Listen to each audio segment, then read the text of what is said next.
बिस्मिल्लाहिर्रहमानिर्रहीम। अस्सलाम वालेकुम। इस फानी दुनिया में हम जी रहे हैं और हर चीज़ जो है ये फना होनी है। जितनी चीज़ें हैं जो आंख से देखी जा सकती हैं और आंख से नहीं देखी जा सकती, हर चीज़ ने मौत का जायका चखना है, क्योंकि अल्लाह रब्बुल इज़्ज़त ने इस दुनिया को ख़त्म होने के लिए बनाया है और इंसान के दो दफ़ा इसके जिस्म में जान डाली जाएगी। एक दफ़ा आम जिंदगी में ये जी रहा है और अल्लाह के हुक्म से जीता रहेगा। जब अल्लाह का हुक्म आएगा ये दुनिया से इंतकाल कर जाएगा। इंतकाल के मैनी है एक जगह से निकलकर दूसरी जगह मुंतकिल हो जाना। मुसलमान की जिंदगी का ये ईमान है कि मेरी ये जिंदगी यहाँ पे आर्जी है और मरने की बाद की जिंदगी हमेशा हमेशा की है, और वो जिंदगी के फैसले कि जन्नत है जहन्नम है उसकी आर्जी जिंदगी के ऊपर डिपेंड है। अगर वो अच्छे अमाल करता है, अल्लाह की रजा के जिंदगी गुजारता है, तो उसके लिए अल्लाह रब्बुल इज्जत ने जन्नत की बिशारत दी। अगर वो जिंदगी को अपने मुताबिक हलाल हराम की तमीज किए बगैर गुजारता है, तो फिर उसके अल्लाह रब्बुल इज्जत ने की नाराजगी का असबाब बनता है, तो उसके लिए अल्लाह ने जहन्नम का ठिकाना बनाया। ये बात पक्की ठक्की है कि इंसान जो है इस दुनिया का जो है वो एलियन है। एलियन से मुराद कि ये दूसरी दुनिया से निकल के यहाँ पे आया है और इस दुनिया में वही सुकून ढूंढ रहा है जो उस निज़ाम में था। मिसाल के तौर पर हमारे बाप हजरत आदम अलैहिस्सलाम ने जो गलती की, जिसकी वजह से उनको दुनिया में भेजा गया, जमीन में भेजा गया, पहले तो पुतला बनाया गया और उसके साथ सारा सिस्टम चल रहा था सारा, लेकिन क्योंकि नाफरमानी की बावजूद इसके कि अल्लाह ने आगाह भी किया, तो इसकी फितरत के अंदर ये चीजें शामिल हैं। लेकिन इसकी फितरत के अंदर अल्लाह ने आजिज़ो इनकिसारी भी रखी है। इंसान जितना मर्जी रो वाला दबदबे वाला जैसा भी हो, लेकिन उस चीजों के उस खसूसियात के हामिल इंसान में भी अल्लाह ने हर चीज रखी है, और ये गलतियों का पुतला है जो अल्लाह रब्बुल इज्जत ने बनाया। और इसीलिए शैतान ने कहा कि मैं इनको वर्गलाता रहूंगा। फिर अल्लाह ने फरमाया, जिसका मफहूम है तशरीह, कि तू इनको बेशक वर्गलाता रहा मेरे इस बनाने वाले इंसान को, और मुझे भी रब होने की कसम कि जब जब ये माफी मांगेंगे मैं तब तब इसको माफ करता रहूंगा। और ये सिलसिला हमारा दुनिया में एक जानबूझ के गलती होती है, एक गैर दानिस्ता तौर पर गलती होती है। जो जानबूझ के पता होने के बावजूद गलती होती है वो बगैर तौबा के माफ नहीं होती, और जब किसी की हकूक तलफी हो रही हो तो वो उससे माफी मांगने पे फिर वो माफी दी जाती है। वैसे उसकी आप 100 हज कर लें, जो मर्जी कर लें, वो उसकी माफी नहीं है, हकूकुल इबाद की माफी नहीं है। इसी तरह जो गैर दानिस्ता तौर पर आपसे गुनाह होते हैं वो तो आपके वजू की शक्ल में या छोटी नेकियों की शक्ल में या किसी न किसी शक्ल में खुद ब खुद वो झड़ते रहते हैं जिस्म के साथ। और जो जानबूझ के किए जाते हैं, एक तो अल्लाह और आपका मामला है।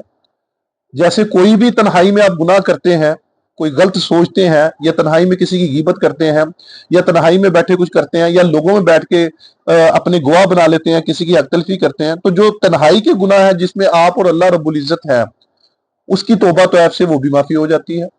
और जो लोगों के साथ आप बात तन्हाई में किसी की गीबत करते हैं, या तन्हाई में बैठे कुछ करते हैं, या लोगों में बैठ के अपने गवाह बना लेते हैं, किसी की हक तलफी करते हैं, तो जो तन्हाई के गुनाह है जिसमें आप और अल्लाह रब्बुल इज्जत है, उसकी तौबा तो ऐप से वो भी माफी हो जाती है। और जो लोगों के साथ आप बात करते हैं गीबत चुगली की, या लोगों के साथ ज्यादती करते हैं, हक तलफी करते हैं, वो गुनाह माफ नहीं होने। चाहे आप नमाज पढ़ें, चाहे आप दीन के पूरे दाई हो, चाहे आप नेकोकार हो, ये हो नहीं सकता। हकूकुल इबाद किसी सूरत माफ नहीं, यहां तक कि शहीद को भी नहीं माफ। ये अमल की वो जिंदगी है जो जिसके ऊपर डिपेंड है इंतकाल होने के बाद की जिंदगी। इंतकाल क्या? एक दुनिया से निकलकर दूसरी दुनिया में जाना। लेकिन क्योंकि इसी दुनिया में हम कब्र में दफनाए जाते हैं, और कब्र के अंदर ही जन्नत की खिड़की खोल दी जाती है अगर अमाल अच्छे हैं।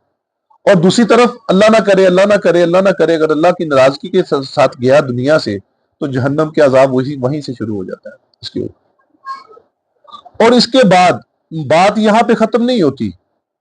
जब ये सारे निजाम को तोड़ा जाएगा, अल्लाह रब्बुल इज्जत सारे फरिश्तों को, जो 4 मुकर्रर फरिश्ते हैं, उनमें से एक फरिश्ता इजराइल अलैहिस्सलाम रह जाएंगे, जब उसको भी मार देंगे फिर अल्लाह वाहिद रह जाएंगे।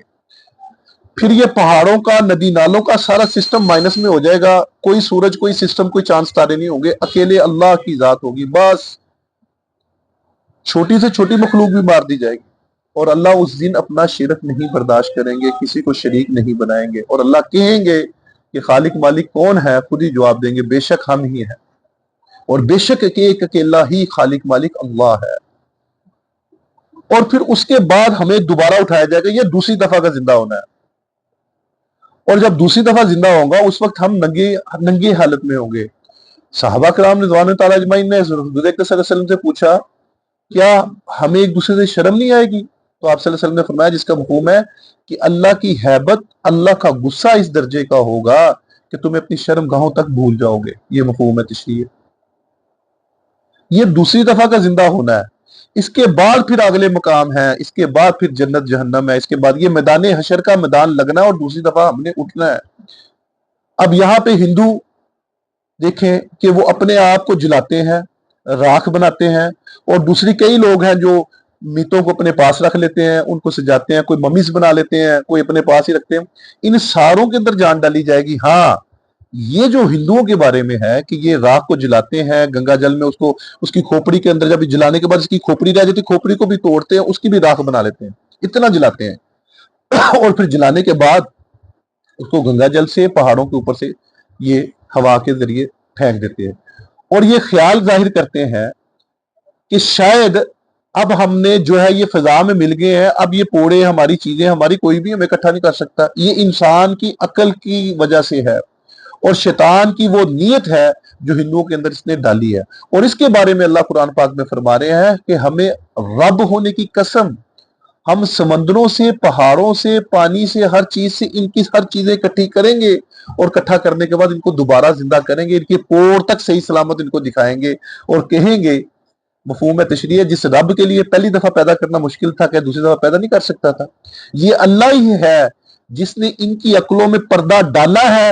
اور یہ اپنے پہاڑوں کے اوپر سے یہ ہوا کے ذریعے پھینک دیتے ہیں، اور یہ خیال ظاہر کرتے ہیں کہ شاید اب ہم نے جو ہے یہ فضا میں مل گئے ہیں، اب یہ پوڑے ہماری چیزیں، ہماری کوئی بھی ہمیں اکٹھا نہیں کر سکتا۔ یہ انسان کی عقل کی وجہ سے ہے، اور شیطان کی وہ نیت ہے جو ہندوؤں کے اندر اس نے ڈالی ہے، اور اس کے بارے میں اللہ قرآن پاک میں فرما رہے ہیں کہ ہمیں رب ہونے کی قسم، ہم سمندروں سے، پہاڑوں سے، پانی سے، ہر چیز سے ان کی ہر چیزیں اکٹھی کریں گے، اور اکٹھا کرنے کے بعد ان کو دوبارہ زندہ کریں گے، ان کے پور تک صحیح سلامت ان کو دکھائیں گے، اور کہیں گے، مفہوم تشریح، جس رب کے لیے پہلی دفعہ پیدا کرنا مشکل تھا کہ دوسری دفعہ پیدا نہیں کر سکتا تھا، یہ اللہ ہی ہے جس نے ان کی عقلوں میں پردہ ڈالا ہے، اور یہ اپنے عزیز و اقارب کو خود جلاتے ہیں۔ یہ ان کا جلانا ایک دوسرے کو صرف اس لیے ہے کہ انہوں نے اللہ کی نافرمانی کی، اللہ کو پہچان نہ سکے کہ خالق مالک کون ہے، اور اپنے آپ کو ہاتھوں سے بنائے ہوئے بتوں کی پوجا کرتے رہے، اور یہ گمان کرتے رہے کہ یہ ان کو بچائے گا، یہ ان کو جنت جنم دے گا، یہ ان کو بیٹے دے گا، یہ ان کو اولاد دے گا۔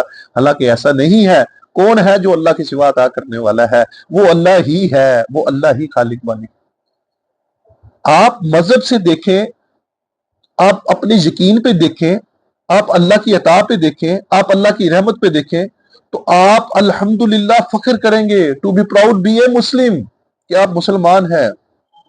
کیسا زبردست، کیسے اخلاق والا، کیسے بہترین دین اللہ رب العزت نے آپ کو عطا کیا ہو، اور اس دنیا میں انتقال کرنے کے بعد، قبر میں جانے کے بعد، اور پھر دوبارہ دوسری دفعہ اٹھنے کے بعد، پھر جو مقام ہے، پھر موت کا کوئی کنسپٹ نہیں ہے۔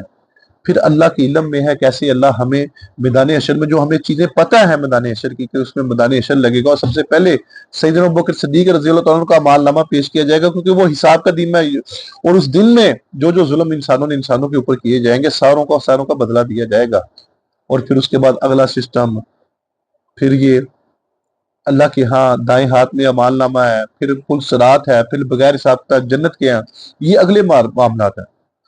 اور جنت جو ہے یہ اللہ کے انعاموں میں سے سب سے بہترین نام ہے، اور جو اللہ رب العزت کی جنت الفردوس ہے، یہ سب سے خوبصورت ہے۔ اور اسی طرح انتقال کرنے کے بعد کی زندگی، اصل زندگی انسان کی وہ ہے، اس عارضی زندگی کی فوقیت جو ہے وہ مکمل زندگی کے اوپر ہے جو نہ ختم ہونے والی ہے۔ نہ آپ جتنے بھی ایک کے ساتھ زیرو ڈال لینا، جتنے بھی ڈال سکتے، اتنی بڑی زندگی نہ ختم ہونے والی زندگی۔ اور آج ہم اپنی 50-60 سال کی زندگی میں، جس میں اگر رات کو سونا ہم 6-8 گھنٹے کا نکال دیں تو پیچھے تقریباً 25-30 سال کی زندگی رہتی ہے، उस 25-30 साल की जिंदगी में सिर्फ अल्लाह की नाफरमानी और अपनी मर्जी और मनचाही के ऊपर, दीन के ऊपर चल रहे हैं। तो ऐसे नहीं जिंदगी गुजरती। जिंदगी गुजरनी है, इंतकाल अच्छा होना है, तो सिर्फ इस लेवल पे होना है कि हमने जिंदगी अच्छी और अच्छे अखलाक पेश करने हैं। अगर हमने अपनी जिंदगी में बर्ताव और तब्दीली ना लाई तो फिर ये दुनिया आखिरत में हमें पकड़ का सबब बनेगी।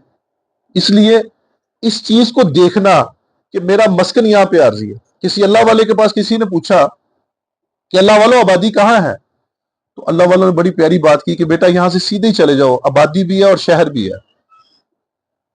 जब वो सीधा गया तो आखिर में जाके देखा आबादी खत्म हो गई है, तो वहां पे कब्रिस्तान था। इस चीज को देखना कि मेरा मस्कन यहाँ पे आरजी है। किसी अल्लाह वाले के पास किसी ने पूछा कि अल्लाह वालों आबादी कहाँ है, तो अल्लाह वालों ने बड़ी प्यारी बात की कि बेटा यहां से सीधे ही चले जाओ, आबादी भी है और शहर भी है। जब वो सीधा गया तो आखिर में जाके देखा आबादी खत्म हो गई है, तो वहां पे कब्रिस्तान था। बड़ा परेशान हुआ कि अल्लाह वालों ने मेरे साथ ऐसे क्यों किया। फिर वापस आया और पूछने लगा अल्लाह वालों आपने मेरे से धोखा दिया, वो तो आबादकारी नहीं है, वो तो कब्रिस्तान है, वो तो शहर नहीं है, तो आपने ऐसा क्यों किया। तो अल्लाह वाले मुस्कुराए और कहने लगे कि बेटा मैंने तो यहाँ पे देखा है आबादियों में जो आता है उसका मस्कन और उसका ठहराव जो है वो इसी कब्र में जाके होता है, आखिरी स्टॉप यही है, इससे पहले उसका कोई स्टॉप नहीं। घर बदलता रहता है, चीजें बदलता रहता है, लेकिन क्या होता है कि आखिर इसी कब्रिस्तान में अपने बाप बाप के करीब या अपने जिदो कारब के करीब दफना दिया जाता है। तो बेटा मैंने तो यही देखा, यही आबादी है, यहीं पे आके लोग आबाद हो रहे हैं, यहाँ पे आरजी रह रहे हैं, यहाँ पे मुश्किल रह रहे हैं। और हकीकत भी यही है कि हमने हमेशा हमेशा जो जाके रहना है वो कब्र के अंदर रहना है, और कब्र के बाद दोबारा उठना है, और दोबारा उठने के बाद सारा निजाम चलना है। ये ऐसे नहीं है। हमारी जिंदगी का बनाने वाला अल्लाह है, और हम इस मस्कन के, इस दुनिया के रहने वाले नहीं हैं। हमें जन्नत से निकाला गया बाप को तो खता के पुतले होने की वजह से, लेकिन क्योंकि हम दुनिया में और हमारे इर्द गिर्द माहौल ऐसे हो चुके हैं कि हम इन कामों को, इन बातों को बुला बैठे हैं। हमारे तस्करों में ये बातें नहीं है, जिस वजह से अमल की जिंदगी पे अमल करना मुश्किल है और यकीन वाली जिंदगी पे आना मुश्किल है। ये कैसे आएगा, कैसे करेंगे, कैसे हम अपने आप को समझेंगे कि हमने मरना है। इसके लिए अल्लाह रब्बुल इज्जत की बात को, नबी करीम सल्लल्लाहु अलैहि वसल्लम की हदीस को, नबी करीम सल्लल्लाहु अलैहि वसल्लम की मुबारक जिंदगी को, सहाबा की मुबारक जिंदगी को पढ़ना पड़ेगा। जिस काम में दिलचस्पी होती है, जिस काम में जुस्तजू होती है, उसके लिए इंसान कोशिश करता है, फिर उसकी वो कामयाबी भी हासिल होती है। आज हमें दीन की, अल्लाह रब्बुल इज्जत की रजा वाली जिंदगी की जुस्तजू नहीं है, जिस वजह से हम अपनी जिंदगी में नाफरमानियों के पहाड़ खड़े किए, और अल्लाह की जात हमारे छोटे छोटे से फेल से, नेकी के कामों से हमारी बुराइयों को धो रहे हैं, लेकिन हम अपनी तरफ से अपनी फिक्र नहीं कर रहे। हम अल्लाह रब्बुल इज्जत के सामने पेश होने वाले हैं। कोई आज पेश होगा, कोई कल पेश होगा, होना जरूर है, मरना जरूर है। कुल्लु नफ्सुन जायकातुल मौत, हर सांस लेने वाली चीज ने मौत का जायका चखना है, और ये होना है। ये कोई मजाक नहीं है, दुनिया खेल तमाशा नहीं है। ये जन्नत के बागों में से कब्र जो है या एक बाग है, ये जहन्नम के घरों में से एक घर है। तो इसकी मेहनत करनी, इसके लिए लोगों को अल्लाह की तरफ बुलाना, ये असल मकसूद है। और अपने आप को इस चीज के लिए तैयारी पकड़ना कि मैं इस कायनात का नहीं हूं, मैं अल्लाह रब्बुल इज्जत के ने मुझे इस दुनिया में आर्जी भेजा है, मेरा इंतकाल होने वाला है। मौत की फिक्र जो है ये लज्जतों को तोड़ देती है। आज लज्जतें हमारी जुबानों में लगी हुई हैं। आज हमें मौज वाली जिंदगी चाहिए, आज हमें सुकून वाली जिंदगी चाहिए। ना मौज वाली ना सुकून वाली जिंदगी अल्लाह ने इधर नहीं रखी।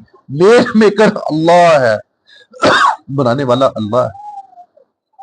इसलिए अपनी जिंदगी का रुख बदलें, अपने आप को अल्लाह के लिए और इंतकाल होने के लिए समझे कि हमारा किसी वक्त भी अल्लाह का हुक्म हमारे ऊपर आ सकता है। अल्लाह रब्बुल इज्जत मेरा और आपका, हम सब मुसलमानों का हामी नासिर हो। अस्सलाम वालेकुम।